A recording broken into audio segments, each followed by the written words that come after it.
galerinha do quarto ano. Em nossa aula de hoje, do componente curricular da língua portuguesa, nós vamos falar de um tipo de texto bem legal, que é a literatura de cordel. Vocês já viram algum desses livretos? Bom, se vocês não viram, a partir de agora vocês vão ter um maior conhecimento e vai ser mais fácil vocês encontrarem esses livretos. Os textos de literatura de cordel, eles são feitos nesse formato de poema, que é uma forma que faz com que a sonoridade das palavras traga uma elegância para o texto e se torne mais divertido de se ler. Vamos ler comigo? Literatura de cordel. Vejam agora, meus amigos, a história que eu vou contar. Vocês querem ver os livros, mas nas estantes eles vão sempre estar. A informação é gratuita, ao alcance das suas mãos. Acumule mais saber para a sua formação.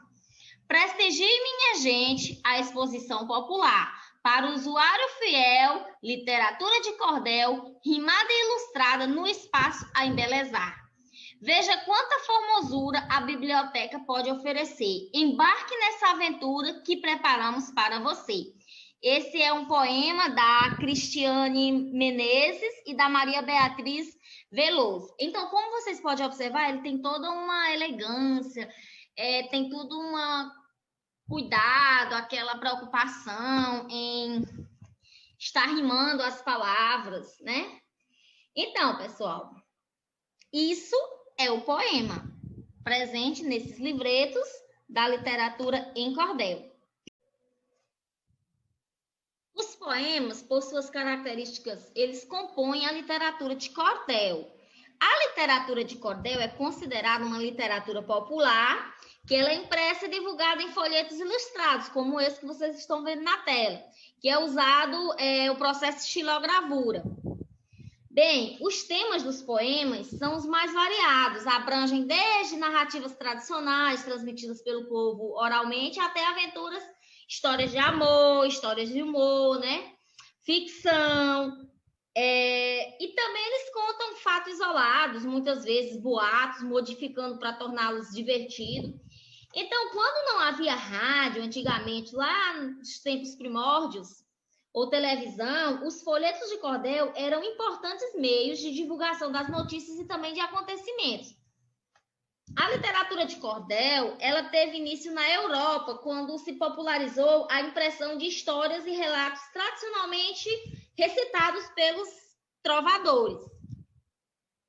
Então, em Portugal, os folhetos eles eram postos à venda, eles eram amarrados em cordões, que ficavam estendidos naquelas lojas, mercados populares, feiras, em bancas de jornais. Então, essa literatura, ela chegou aqui no Brasil com os portugueses, lá na época do descobrimento, né, quando eles chegaram aqui nas nossas terras. Então, ela foi se tornando cada vez mais popular. E hoje em dia é possível dizer que esse gênero ele já está inserido no nosso contexto sociocultural, principalmente daqui do Nordeste. Então, nos dias de hoje, a gente pode encontrar esses livretos de literatura em cordel, principalmente nas feiras populares da região Nordeste do Brasil. Eles têm um custo baixo, geralmente os livretos são vendidos pelos próprios autores. Eles fazem grande sucesso em estados como Pernambuco, Ceará, Alagoas, Paraíba, Rio Grande do Norte. O fato desses livretos relatarem acontecimentos da vida cotidiana local, o preço baixo é uma das características. E ele também tem um tom humorístico e muitos deles conquistam os leitores por isso. É um texto gostoso de se ler e divertido também. Os principais assuntos que são relatados nesses livretos são festas, políticas, secas, disputas, brigas, milagres, vida de cangaceiros, atos de heroísmos, mortes, enfim, tem vários temas.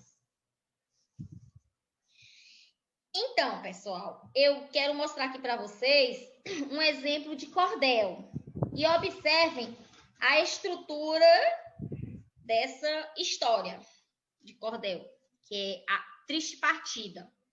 Esse poema do Luiz Gonzaga, que ele conta uma história, né? Vamos já falar um pouquinho sobre o contexto dele. Mas, enfim, observem a estrutura do poema, que é o mesmo poema que está no livro de vocês. Então,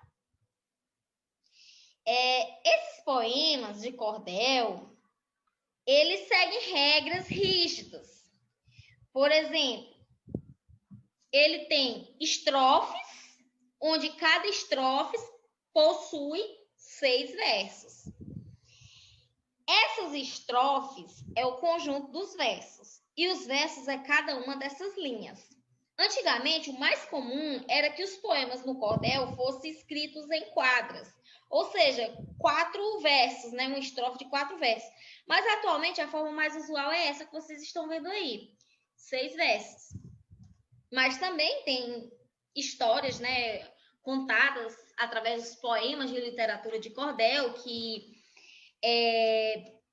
pode ser escrito em conjuntos de 7, 8, ou até mesmo 10 versos. Isso daí vai variar. Então, convido você agora a ler comigo uma parte desse poema. Triste Partida é um poema que foi escrito por Patativa do Assaré. Porém, ele é cantado e interpretado por Luiz Gonzaga.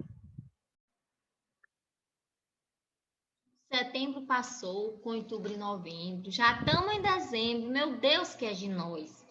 Assim fala o pobre do seco Nordeste, com medo da peste, da fome feroz. Ao 13 do mês, ele fez experiência, perdeu sua crença nas pedras de sal, mas noutra esperança, com gosto se agarra, pensando na barra do alegre Natal. Rompeu-se o Natal, porém barra não veio, o sol bem vermelho nasceu muito além. Da copa da mata, buzina a cigarra, ninguém vê a barra, pois barra não tem. Sem chuva na terra, descamba janeiro, depois fevereiro e o mesmo verão. Então, se o nortista, pensando consigo, diz isso é castigo, não chove mais não. Apela para março, que é o mês preferido do santo querido Senhor São José. Mas nada de chuva, tá tudo sem jeito, e foge do peito o resto de fé. No dia seguinte, tá tudo enfadado e o carro embalado, veloz a correr. Tão triste o coitado, falando saudoso, um seu filho choroso exclama a dizer: de pena saudade, papai sei que morro, meu pobre cachorro, que dá de comer. Já outro pergunta: mãezinha, meu gato, com fome sem trato, Mimi vai morrer. Eu peço que vocês observem que nesse texto tem uma parte aí do texto que ele tem um parêntese com uma reticência, ou seja, 3 pontinhos. É porque eu escrevi as primeiras estrofes deste texto e aí eu saltei algumas e coloquei outras 2, né? Que ficam mais para o final. Mas por que eu fiz isso? Porque a gente vai trabalhar em cima dessas estrofes. No meio termo, quando termina essa parte aí, que ele conta que apela para março, que é o mês preferido do santo querido Senhor São José, ao final dessa estrofe aí, ele vai começar umas outras estrofes que ele vai estar narrando, que ele foi para São Paulo, enfim. Ele saiu do Nordeste com medo da fome, com medo da seca, daquela região. Então, observe que nesses textos que a gente leu, nessas palavras, tem muita rima, né? Então, essa rima faz com que esse texto fique mais elegante, que é o poema. Então, as regras que compõem as rimas, vocês podem estar observando que nas primeiras estrofes, há a semelhança dos sons das primeiras e últimas palavras de cada verso. Por exemplo, no primeiro verso aí, setembro passou com outubro e novembro, já estamos em dezembro. Dezembro rima com novembro. Outro é esse daqui. Meu Deus, que é de nós. Rima com da fome feroz. Vocês observam que nós e feroz rima. Então, essa repetição de sons dá o nome-se de rimas, que todo poema possui essa característica. Bom, A Triste Partida foi escrito por Patativa do Assaré, como eu já falei para vocês. Ele foi gravado, interpretado pelo cantor Luiz Gonzaga. E esse cordel, ele aborda a temática da seca, que aconteceu em grande parte do sertão nordestino e forçou seus moradores pobres a deixarem suas terras. Então, pessoal, nesse sentido, também é bem interessante que vocês observem que nesses poemas, na primeira estrofe, é apresentado o eu lírico, ou seja, o sujeito do autor, onde ele fala do pobre sertanejo do seco Nordeste, que ele diz, nessa primeira estrofe do poema, que é apresentado ao leitor. Ela possui um eu lírico, que é a voz que se manifesta no poema. Setembro passou com outubro e novembro. Já estamos em dezembro, meu Deus, o que é de nós? Assim fala o pobre do seco Nordeste, com medo da peste, da fome feroz. Então, ele está apontando o eu lírico do pobre sertanejo que vive ali no Nordeste. Nesse poema também tem outro ponto que eu quero apontar para vocês, que é interessante de se observar, é a expressão de sentimentos de tristeza, de sentimentos de saudade também. Nesse poema é possível se observar muito, principalmente quando o poema dá voz aos personagens, que são nessas últimas partes aí do poema que eu pus aí no slide. No dia seguinte, já está tudo enfadado, e o carro embalado veloz a correr. Então, triste o coitado, falando saudoso, seu filho choroso, exclama a dizer. Aí vai entrar a parte que o filho fala, que ele está dando a voz aos personagens.